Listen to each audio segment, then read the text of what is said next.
santri tidak akan ribo nek kiai ini direcehno. Gitu mboten.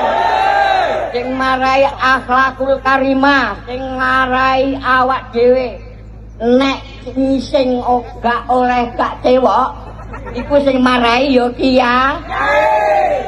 Mangan orang nganggo garpu sing marai ya kiai.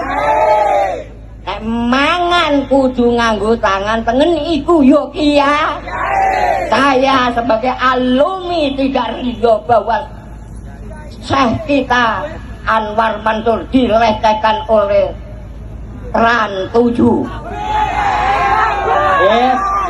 Bahkan orang itu tidak mempunyai akhlakul karimah. Betul?